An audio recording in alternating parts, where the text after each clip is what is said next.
Thank you. Good evening, everybody. Welcome back to another session in the ACTS Ismailia Masterclass. It gives me great pleasure to finish the thoracic session for day one with a brief overview of cardiothoracic trauma.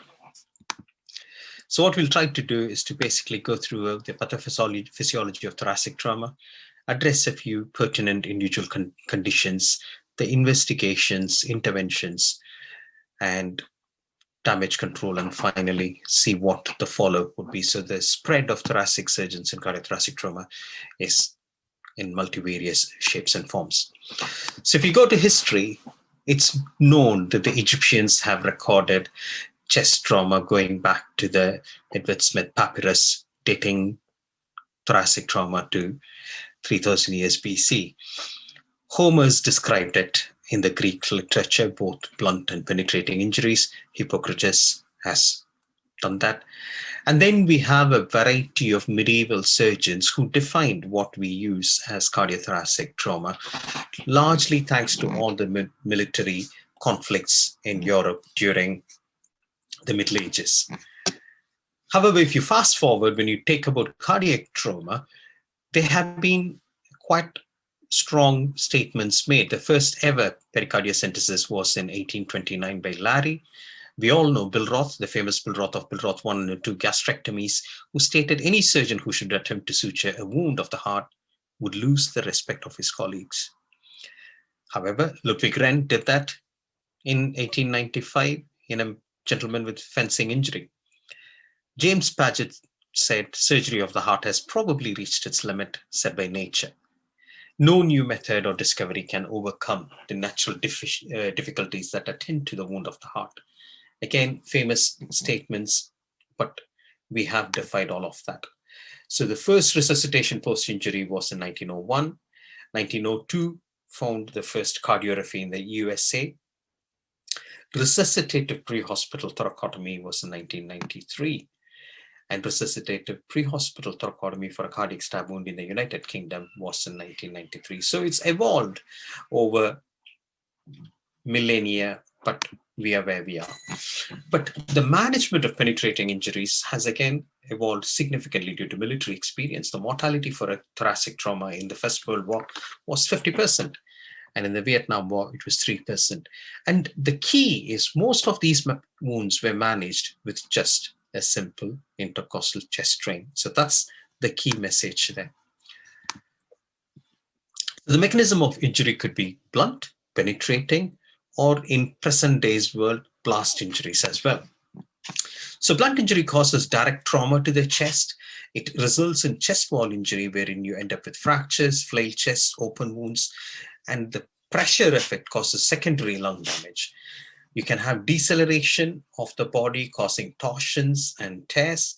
And you also have an element of crush, which results in contusion and rupture. How do these mechanisms manifest? They manifest as fractures, hemothorax, pulmonary contusion, air embolism, aortic injury, diaphragmatic injury, and embedded foreign bodies if there is missiles involved.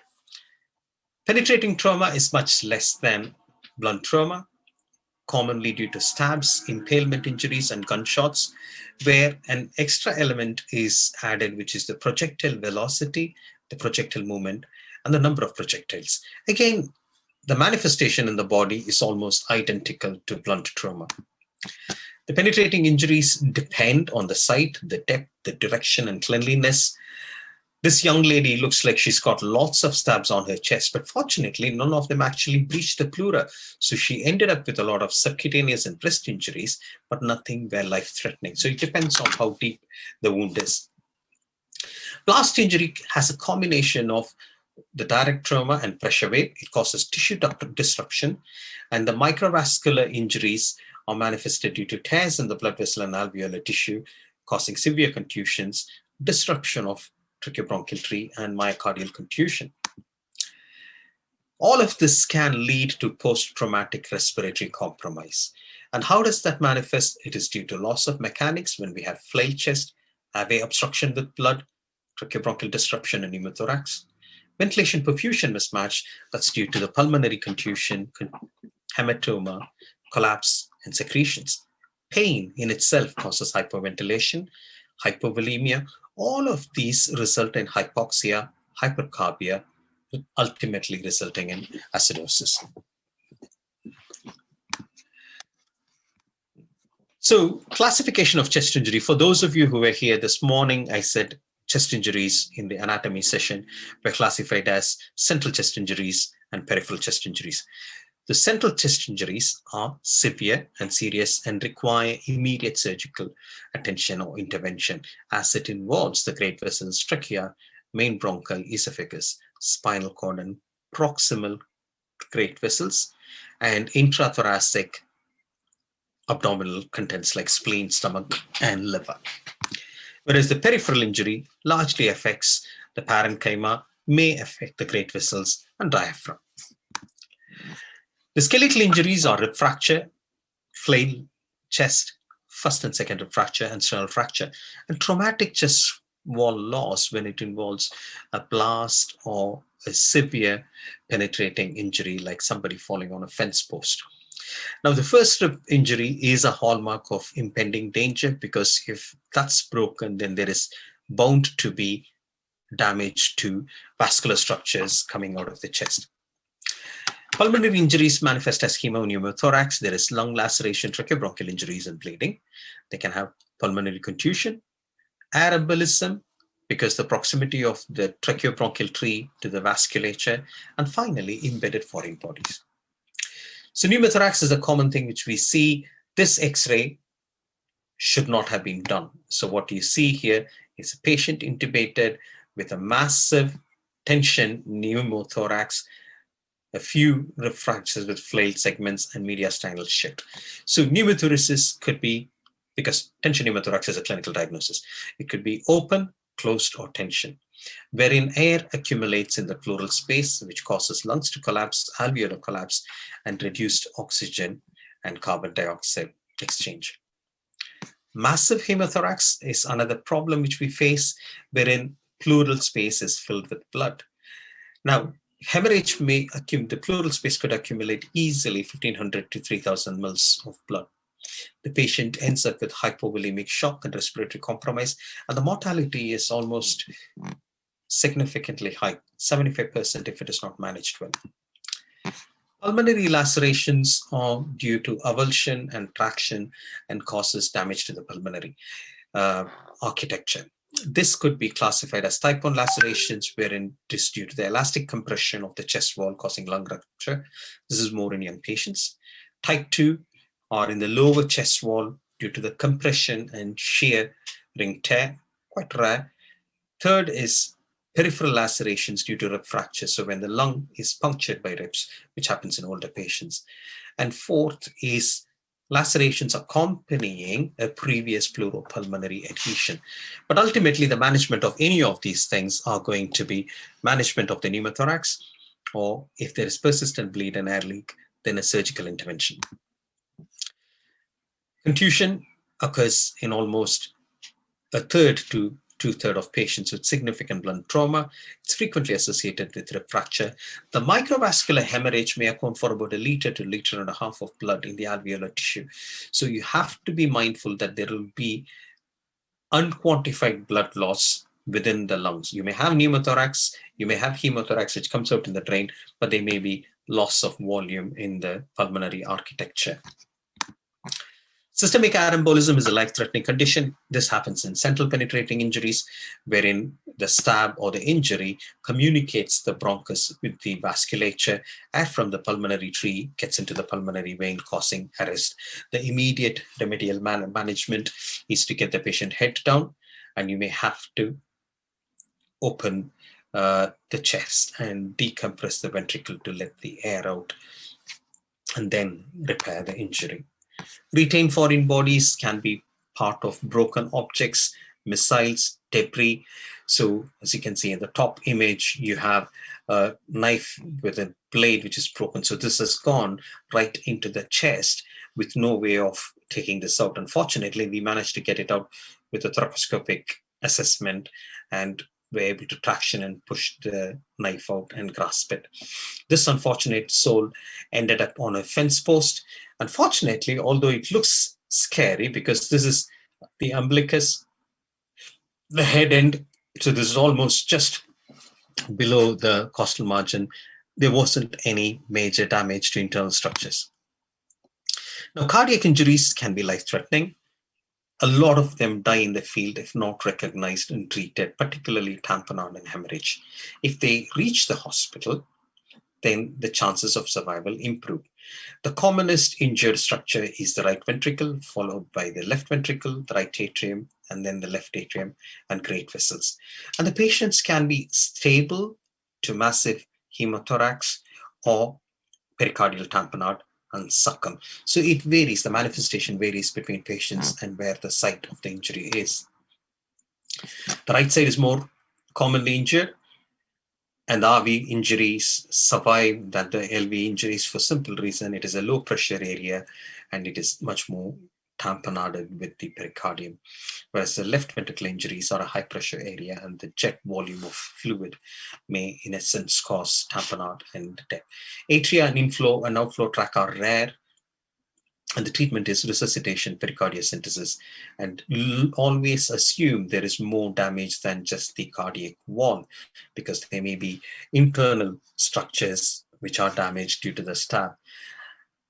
When I was a young resident up in Glasgow, we got a phone call from one of the referring hospitals saying, "Oh, can you take this patient? This patient's ECG is becoming flat every now and then."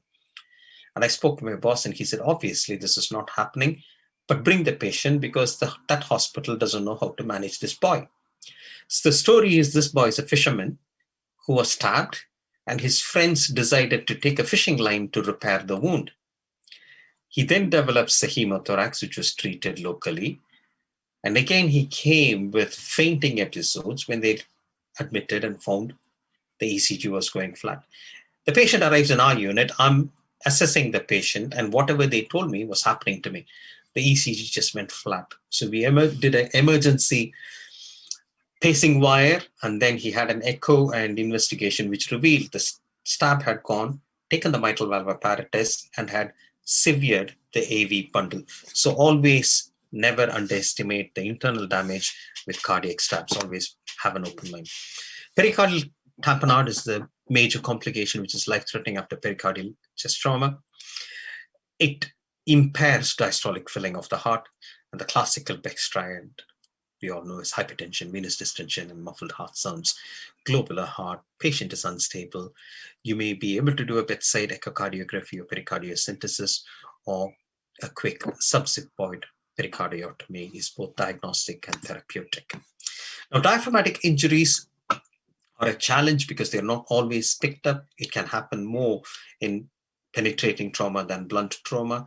A third of them, of all penetrating trauma, have an element of diaphragmatic injury. It's only a third are picked up before surgery. So you need to have a high index of suspicion, depending on the site, to expect that there may be underlying diaphragmatic injury. The mediastinal injuries could have traversing injuries. It causes serious injury to vital organs. It requires careful evaluation by early thoracotomy for the hemothorax, tamponade, and further evaluation may be required with an angiography, esophagoscopy, bronchoscopy, echocardiogram. And the choice of incision and the access depends on the findings. Esophageal injuries in trauma are rare. It's because it is quite well buttressed between the spine, the aorta, and the tracheo-bronchial tree and the heart. So most often than not, other major injuries will cause the patient harm than esophageal injuries. But you have to have a suspicion, especially in blunt trauma, and you may have to do the investigations, including gastrographin or esophagoscopy, before making a diagnosis of exclusion.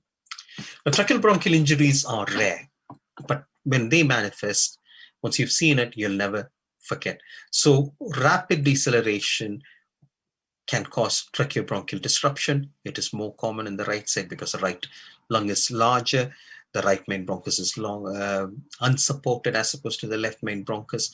And the patient manifests with pneumothorax and surgical emphysema, may have persistent air leak, and the chest X-ray will give you the classical hallmark, which is a fallen lung sign. Aortic injury usually occurs in the proximal descending aorta at the isthmus area where the ligamentum arteriosum anchors the aorta. So when you have a sudden deceleration, you can have a bell clanger effect. So the aorta is fixed in one point, the rest of the aorta is pulled forward, and that can cause the disruption. The other mechanism wherein aorta is disrupted is the osseous pinch mechanism, wherein the sternum and the spine hit against each other due to rapid deceleration, and the aorta is pinched in between. So both of these cause damage to the intima and media, and the increase in intraluminal pressure causes dissection or disruption. Great vessels, again, you have to suspect them, especially if it involves upper torso injury, particularly involving the first ribs. You'll have the widening of mediastinum, depression of the left main bronchus, hematoma in the left apex, massive hemothorax, deviation of the esophagus, loss of the aortic nerve. All these are image signs which should prompt you to suspect great vessel injury. Blunt aortic injury is about 15% of all deaths following motor vehicle is due to the thoracic aorta. Most of them die at the scene due to complete transection. Survivors may have small tears, and they may have formed pseudoaneurysms. These patients are usually metastable in that they'll drop their blood pressure. The drop in blood pressure reduces the leak from the tear, and the patient's stable. However, after a period of time, the resuscitation measures, which was constituted to correct the hypovolemia, increases the blood pressure, and they start bleeding. So it's a vicious cycle, and one has to recognize this to act readily. So what's the optimum early management? So field management. So pre-hospital management, one could do the ABC, and with no delay, you scoop and run to the definitive management. There are certain places where you will have to manage it in the field. A sucking chest wound, wherein you may have to do a three-way dressing. So a dressing with three-way adhesives so that it forms as a flap. So it doesn't suck in air, but it lets air get out. Or you could use things like an Asherman's chest seal for that matter. Attention pneumothorax and pericardial tamponade are best treated in transit rather than wait till you reach the hospital. Early management is primary secondary survey as per the ATLS principle, ABCDE approach. One would need to do chest x-ray, ABG, ECG, pulse oximetry, and bloods, establish the nature of the injury, is it penetrating, blunt, the trajectory. And most often than not these days, after the patient's resuscitated, one would do a trauma CT. So always have a high index of suspicion of internal organ damage. The ready trauma film chest x-ray will tell us hemothorax, widened mediastinum, pneumothorax, but a contrast CT will give us more inkling. And there may be instances where we may have to do a CT angiogram. So as you can see, there is widened mediastinum, and you can see in the CT, there is disruption of the aorta. And on the angiogram, you can see extravasation of the tie with pseudoaneurysm formation. Tracheo-bronchial injuries are a bit challenging, especially if you do not have a definitive fallen lung sign and there is surgical emphysema. So we may have to do a bronchoscopy. And the key is careful intubation in these patients, because there is always a possibility the damage may be aggravated by rapid intubation. So it is always best it is done in a selective specialist center. So if the patient is stable, that patient should be transferred to a specialist unit rather than attempt things on the field or on the hospital without expertise. In civilian practice, most of thoracic trauma are best managed with supportive therapy and chest drainage. The remaining 10 to 15% may require a major intervention. Always remember the pain, the pulmonary collapse will lead to respiratory tract infections. So antibiotics, adequate pain relief, including epidural if need be, humidified oxygen and nebulizers, chest physiotherapy and mobilization wherever possible. The intercostal drain is one of the life-saving interventions in these patients. It's the most commonly performed cardiothoracic trauma intervention. The goal fundamentally is to restore the negative intrathoracic pressure. So one goes in the triangle of safety, which is bordered by the two axillary fold and the sixth rib, and you would go into the 4th or the 5th intercostal space with a finger dissection with a good sized chest drain. I've said already that pericardiocentesis is used in the ED setting or in trauma setting to decompress a pericardial tamponade before a definitive procedure is done. Most often than not, these days, a pericardial window is done rather than pericardiocentesis. But you start below the xiphisternal, xiphichondral junction, and the needle is advanced cephalad towards the left scapula.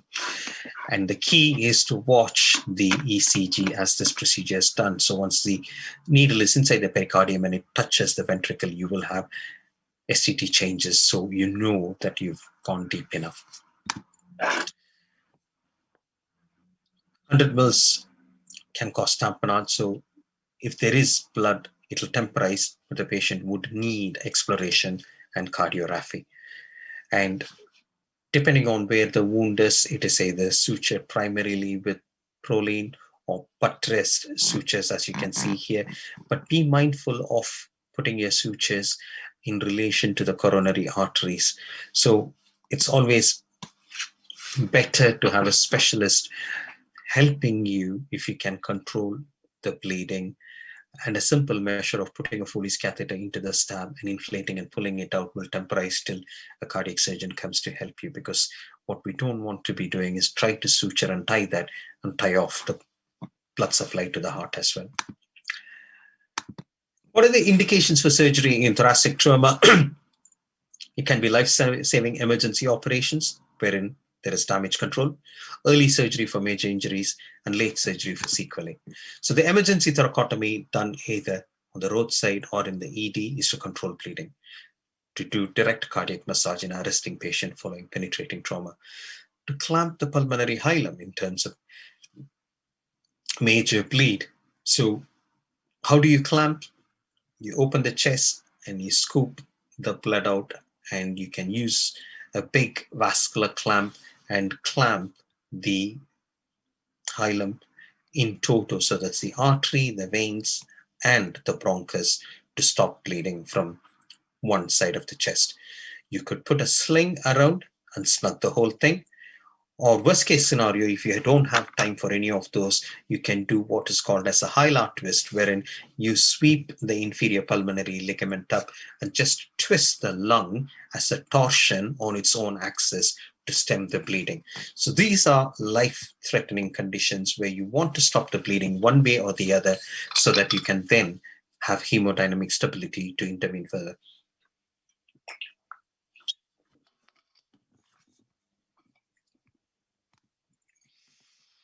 Acute deterioration and hemodynamic instability, hemorrhage of greater than 2 liters in the first 4 hours, or persistent discharge of 200 for more than 4 hours, 400 mils any hour.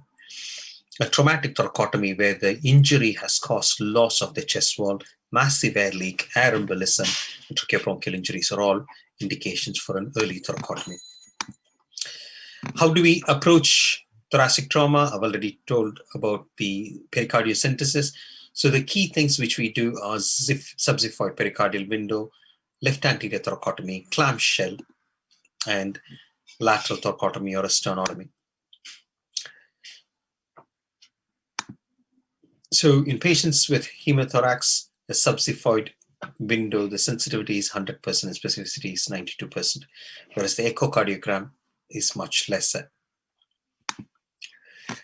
So you feel this Xiphi process, you make a midline incision and sweep under the xiphoid, and you can feel the pericardium, which is grasped with 2 forceps, and an incision is made. It's a longitudinal pericardiotomy, and you have to be careful because the phrenic nerves will be on the lateral aspects. A left anterior thoracotomy is a lifesaver in trauma. Somebody asked this question after the morning session. So you count down, you use the pectoral, subpectoral region as your landmark. You can count upwards from the costal margin. You make the incision, and once you're in, you again have to work upwards, because the last thing you want is to enter the chest in the 6th or the 5th intercostal space. So you always work upwards so that you have access to the pericardium to relieve a tamponade or to massage a heart or to put your hand in and do a hilar twist. If you're then suspecting the injuries involving the other side, you can cut across the sternum or use a giggly saw to convert this into a clamshell incision. All you need to do a left anterolateral thoracotomy is a knife and an able assistant. You do not need even a diathermy because the patient won't have any circulation, so you just run with it.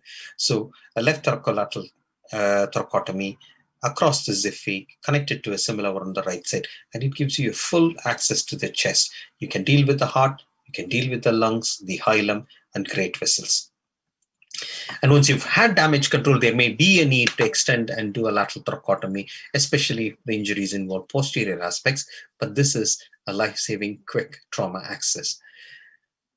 Most cardiothoracic surgeons would argue, I can get into the chest quickly with a median sternotomy because this is what I do day in, day out. If you have the equipment and the time, by all means do it, but this is a quick way of getting into the chest. For cardiac injuries, like I've said earlier, all you need is a finger in the hole, a Foley's catheter, and a direct suture with pledgets will do the trick. Now, you have to be careful about the vasculature, but always look for associated injuries with an on-table TOE because this may not be the only injury to that heart. For the lung, if it's simple laceration, you have to suture it. If there is a tract, then you do a tractotomy. If the laceration is peripheral and it's too damaged, you can do a wedge excision. Sometimes you may end up doing a lobectomy or a traumatic pneumonectomy. And likewise, tracheobronchial injuries are repaired with primary suturing and the vasculature are done the same way. So there's your lung laceration. It's fairly small. All you need is do a few sutures, or you could pick this up with a duval and just go underneath with a staple to excise and exclude it. So a tractotomy is when the stab has gone right through the lung. So what you do is pass one limb of the stapler in and then staple it and lay the tract open, and you oversew any bleeding or parenchymal damage. Emergency pneumonectomy can be readily done with a giant stapler. So you just take the largest stapler which is available, go straight to the hilum and clamp everything. These patients have very poor outcome with high mortality. Chest wall defects, you may have to do a mask closure and hope that it doesn't get infected and revisit it. You've heard Mr. Kalkar telling you about the principles of chest closure, chest wall resection, and how it is important to maintain sterility. But in a situation like this, you may have to bite the bullet and secure the patient's stability before a definitive procedure later. Esophageal injury, if it's early and it is recognized, you can repair primarily. If not, it is drainage, diversion, and resection even at a later date. So the 4 tubes are important: the chest drain, NG tube, the feeding jejunostomy tube, and a gastrostomy tube, so that the patients maintain. Diaphragmatic injury, do we approach it from the chest? Do we approach it from the abdomen? Do we do it thoracoscopic? All depends on the experience and the expertise, but you have to close it with non-absorbable suture. Use a mesh if it requires. Aortic injury are dealt with by specialist cardiac surgeons with cardiopulmonary bypass. Yes, you can clamp and sew. Yes, you can do it on partial bypass, but there is associated risk of paraplegia and other injuries. Sometimes these patients may come at a later date for follow-up, so always have follow-up visits for these patients to look at other injuries and late sequelae of trauma. They may have to have surgery for persistently retained hemothorax, empyema, or foreign bodies. In this case, there is a nice glass piece which is sitting on the diaphragm, which is removed thoracoscopically. So in conclusion, supportive therapy and chest drainage will be sufficient to treat majority of chest trauma patients. A small proportion may require surgical intervention, and that depends on the nature of the injury, and the surgery has a wide spectrum. However, it comes with wide levels of morbidity and mortality. Thank you.